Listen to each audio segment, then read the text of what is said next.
aimez les émissions nowatch.net et que vous voulez nous aider directement, rendez-vous sur le fanshop sur nowatch.net.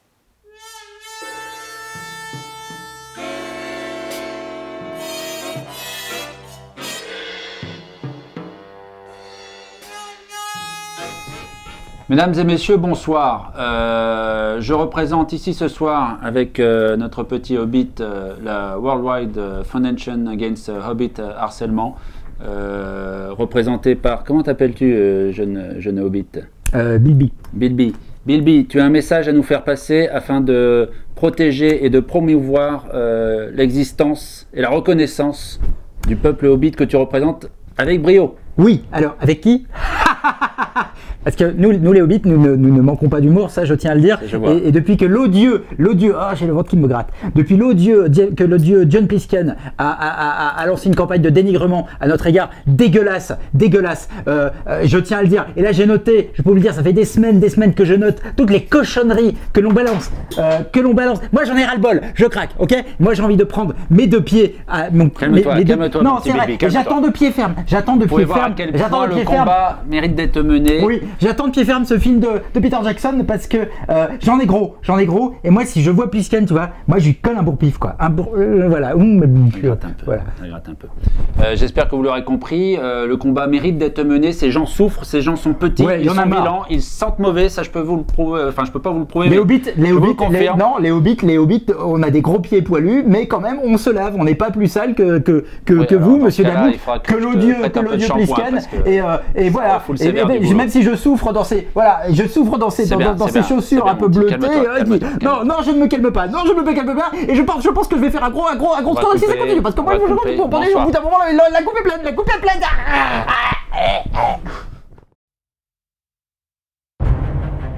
Far to the east, over ranges and rivers, lies a single solitary peak. The dwarves are determined to reclaim their homeland.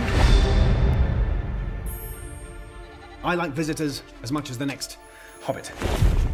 But I do like to know them before they come visiting. Mr. Baggins? At your service. I'm surrounded by dwarves. What are they doing here? Oh, they're quite a merry gathering.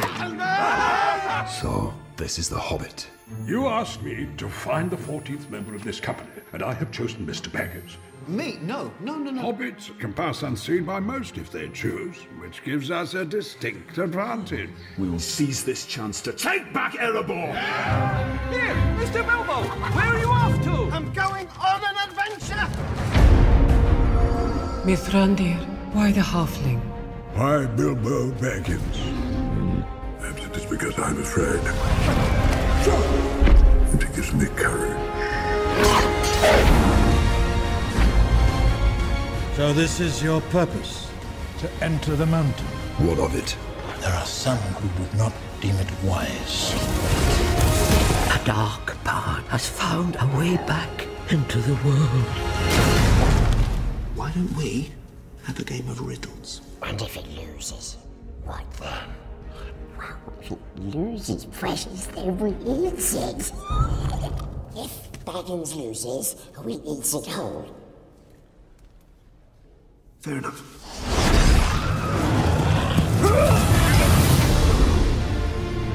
I will take each and every one of these dwarves over the mightiest army. Loyalty, honor, a willing heart. I can ask no more than that. Home is now behind you. The world is ahead.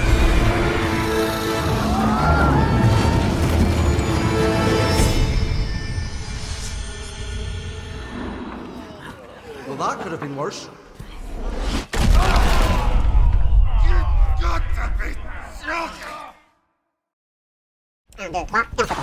Bienvenue dans la Guiche Room. Bonsoir à toutes et à tous. Ce soir, la Guiche Room vous parle d'un film que nous avons déjà aguiché, mais que nous réaguichons parce que c'était quand même un film important. C'est Bilbo le Hobbit qui sort en décembre, le 12 décembre 2012 en France. Premier film de la trilogie, la nouvelle trilogie de Peter Jackson sur la franchise de J'ai cru que Christophe nous faisait un signe. Mais pas du tout. Du Seigneur des Anneaux, basé sur les films Bilbo, The Hobbit. Il y en a un troisième, ça on l'a appris. Les livres, tu veux dire? Des livres, j'ai dit quoi? Basé sur les films. T'as baissé ton siège? Oui, bien sûr. Ah non. T'as baissé son siège. On va pas vous refaire, je crois que à la première aguiche qui était beaucoup plus courte, on vous avait beaucoup parlé des soucis de production du film, qui avait eu du mal à se lancer, du mal à se financer, que Peter Jackson a réalisé alors qu'il avait d'abord appelé Guillermo del Toro pour le faire. On vous avait pas mal parlé de la technique, 48 images secondes, un tournage... C'était une émission très très pro, très pointue, très pointue. On a fait croire qu'on savait de quoi on parlait. Alors, non, on savait vraiment. Tout à fait. On savait, bien sûr. Ah ouais, carrément. C'est une émission qui a remporté des prix dans le monde, ça il faut le savoir. Hein. Philippe avait adoré, je crois que tu avais voulu noter 6, on t'avait freiné sur la notation. J'étais à fond. Finalement j'avais noté 2 parce que, ou 1, je sais plus, parce que je voulais vraiment tu vois, être un peu quand même dans l'humilité et dans le... En fait, je sais même plus combien t'avais mis. T'avais mis 1, je crois. 1 ou 2, ouais, je crois. Con de Hobbit. Non, alors qu'est-ce qui nous intéresse dans cette nouvelle aguiche que vous venez de voir? Je me le demande. Alors toi, je me le demande. Je te poserai la question une fois qu'on l'aura revisionné, si ton jugement a évolué en bien ou en pire, je ne sais pas. Alors allons-y, lançons la guiche sans plus attendre. Attends, tu vas me dire quand même que t'aimes pas cette aguiche, je trouve qu'elle t'intéresse pas, elle t'aguiche pas justement. Premières images, t'as juste envie de voyager, t'as pas envie de visiter la Nouvelle-Zélande. Mais c'est pas la communauté de l'anneau, ça? C'est pas le truc qu'il a déjà tourné en 2001? Ah, il est mauvais. Non, c'est l'histoire des... Non, c'est l'histoire des 13 nains. Je vais pas te citer le nom des 13 nains parce que je sais pas s'ils le redisent, mais ils sont difficiles à retenir. Les 13 nains que Gandalf, qu'on vient de voir, c'est ce qu'on voit dans la première partie de la guiche. Les 13 nains veulent récupérer leur royaume occupé par Smaug le dragon. Je vous parle du pitch du film et des livres, mais en fait je m'en souviens très mal, très mal. Je les avais lus après la première fois où j'avais lu Le Seigneur des Anneaux, et c'est vrai que c'est pas très complexe. C'est voire un peu chiant les livres, c'est le souvenir ce que j'ai. Si vous voulez faire une pause là-dessus. Oui, enfin voilà. On fait une pause sur Martin Freeman, qui est là, je dois bien le reconnaître, excellent acteur. C'est une des rares raisons pour lesquelles moi j'aime bien Sherlock, la série britannique avec Benedict Cumberbatch. Je trouve que Martin Freeman exprime beaucoup de choses, est assez touchant dans son interprétation. J'ai des petites pluches, des petits poils. C'est des poils, mais je sais pas ce que c'est. Des poils qui viennent pas d'animaux chez moi. Peut-être du petit hobbit qui a pris possession de ton corps. Non, mais tu sais quoi, c'est la... Oh là là. Ouais. C'est des poils de dada. Bon, c'est pas drôle. C'est pas drôle. Qu'est-ce que... On parlait de Martin Freeman qui joue dans Sherlock, et figure-toi que Benedict Cumberbatch, il a aussi un rôle dans Cumberbatch. Tu en perds ton latin. Cumberbatch. Il a aussi un rôle dans Bilbo. Il joue quoi alors? Alors, il joue The Necromancer. Et qui est The Necromancer? Je vous le donne dans le mille. C'est Sauron. Alors là, peut-être que les hardcore Tolkien... Sauron. Sérieux. Non mais qu'est-ce qui se passe là? Tu peux pas laisser les professionnels travailler tranquillement sans nous interrompre. Mais vas-y, incite-le toi. Non, tu nous déranges, Christophe. Faut arrêter. Tu nous fais chier, d'accord? J'espère que les hardcore de Tolkien, et je vous le demande dans les commentaires de l'émission de nous expliquer un peu plus comment se fait-il. Qu'est-ce qu'il a dit? J'ai rien dit. Qu'est-ce qu'il a dit? Ça va partir le taquet. Attention Christophe. Alors, qu'est-ce que tu veux leur demander Qui nous explique un peu comment se fait-il que The Necromancer, donc Sauron si j'ai bien suivi, est un rôle physique, alors que d'après moi, à l'époque de Bilbo, quelques années ou dizaines d'années avant l'histoire du Seigneur des Anneaux, Sauron n'avait pas de forme physique justement. Oui, c'était une entité d'énergie. Alors, est-ce que ce sera un flashback? Est-ce qu'il aura vraiment une entité, un corps? Ouais. Que de questions. Que de questions. Mais effectivement, Martin Freeman, il a beaucoup d'humour, je trouve. Dans Sherlock, je trouve qu'il apporte ce petit côté flegme anglais. Qui s'amuse à balancer des petits sarcasmes affectueux à Sherlock. Et une interprétation assez tout en finesse de ce garçon. Donc on a Gandalf, on a la compagnie des nains qui viennent chercher, et je ne sais pas pourquoi, mais il y a sûrement une bonne raison, Bilbo pour les accompagner dans leur quête. pour défaire Smaug le dragon. Oui, je sais, tu trouves ça ridicule, mais c'est comme ça qu'il s'appelle dans les livres. On revoit beaucoup. Alors là, attends, c'est pas la communauté de l'anneau? Mais c'est les mêmes décors, ça se passe dans les mêmes endroits. Ah ouais, d'accord. Okay. C'est un peu le même plan aussi. Kate Blanchet. Kate Blanchett. C'est drôle, ça. Il y a des nouveaux acteurs. Hein. On retrouve les principaux acteurs de la première trilogie. Il y a des nouveaux acteurs, on l'a dit. Martin. Il y a Orlando Bloom. Oui, il rejoue. Il y a aussi Elijah Wood qui revient faire son rôle de Frodo. Peut-être qu'il sera très jeune, enfin je sais pas. Il y a Evangeline Lilly qui joue le rôle d'une guerrière. Evangeline Lilly, Kate Austen dans Lost. Kate, dans Lost. Voilà. Alors Christopher Lee revient aussi. Christopher Lee, ouais, vas-y. Il y a des trolls, il y a des trolls, on les voit. Vas-y, te moque pas. Ouais, non mais en plus, je suis sûr qu'au fond de toi, des images comme ça, des trolls, des dragons, on ne voit pas le dragon. Mais... J'irai forcément le voir.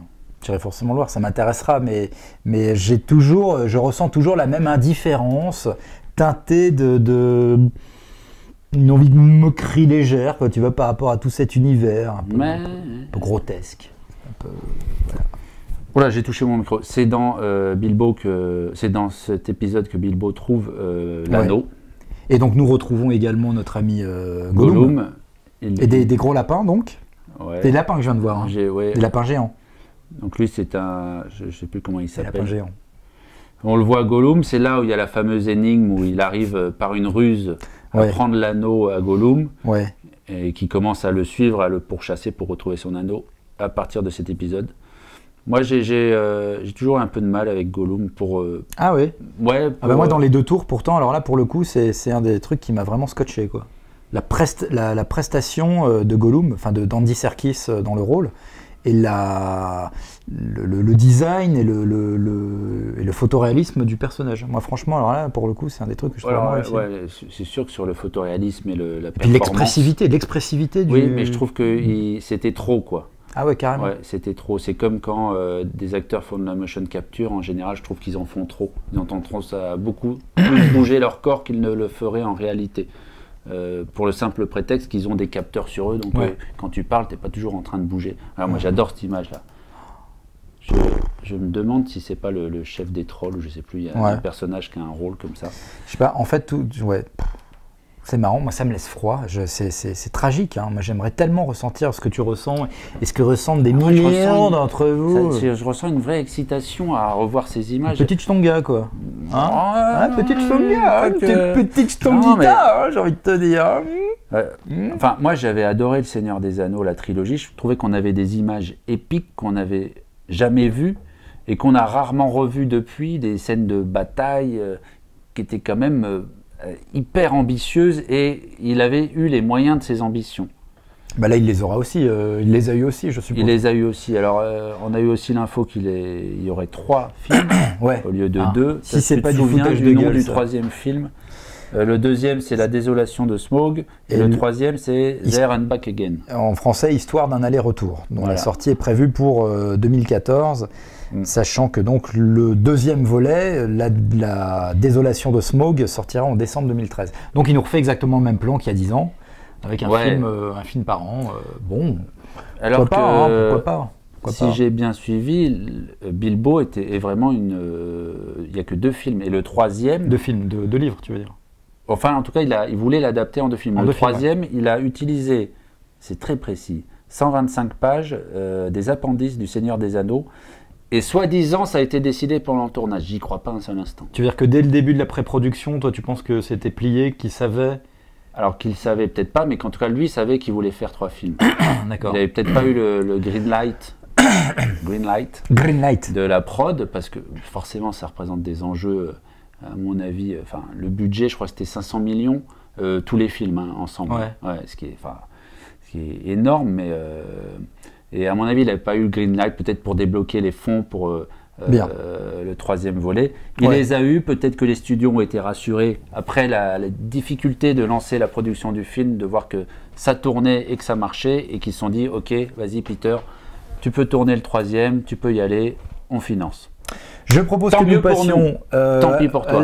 Non, mais on verra si ça se trouve. Mais moi, je serai le premier à battre ma coulpe si jamais le film est génial, magnifique, top là. Et puis je dirais, ben voilà, j'étais un con, voilà, les hobbits sont mes amis, et puis voilà. Et puis on repartira tous main dans la main, et puis on fera des feux de camp, on grillera des chamallows. Et puis Tout on ceci s'enculera. a été enregistré. Oui, tout à fait. Vous êtes tout témoin. Ah ouais, il n'y a pas de problème. Dire, Philippe. Tout à fait. Et je prendrai un hobbit comme il se doit. Avec du gravier. Donc, retour vers le futur. De la notation, petit clin d'œil, hein, bien sûr. Vous n'avez aucun rapport avec le Hobbit, avec Bilbo, si ce n'est que c'est du cinéma de genre. Alors, combien de plaques Uta Time combien de plaques Uta Time moi je colle à ce futur truc là? J'en mets une. Je mets une parce qu'il faut. Oh la mauvaise foi. La tronche d'effroi quoi. J'en mets une sur 5 parce qu'il faut quand même donner sa chance au produit. Donc je dis 1 sur 5. À ton tour. Bah, je vais pas mettre, je sais plus combien j'avais mis à la première, j'avais dû mettre 4 et je vais remettre 4 Uta Time. Ouais. 4 Uta Time. Oui, pas 5. Bah non, pas 5 parce que je reconnais qu'il y a des petits trucs qui m'énervaient déjà. C'est très pratique. Ah, on remercie Cédric Bonnet. Il fait du vent surtout. Ah, dans le micro. Ça n'avait rien à voir.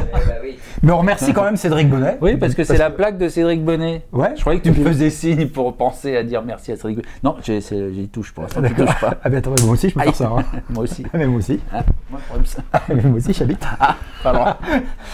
Ça dégénère. Qu'est-ce que je sais plus ce que disait. Oui, il y a des trucs, il y a quelques trucs qui m'énervent dans Seigneur des Anneaux. Quoi donc? Je trouve que l'humour est souvent potache.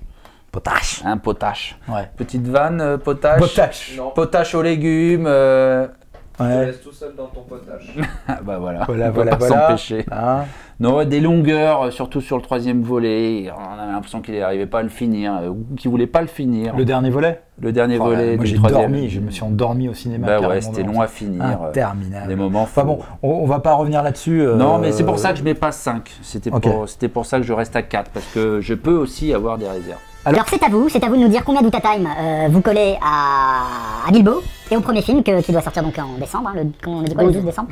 Voilà, nous on vous retrouve la semaine prochaine avec un nouveau film, plein d'entrain, sans Hobbit, avec Christophe vraisemblablement qui nous fera encore plein de petites vanounettes. Bien rigoler, et nous on se retourne.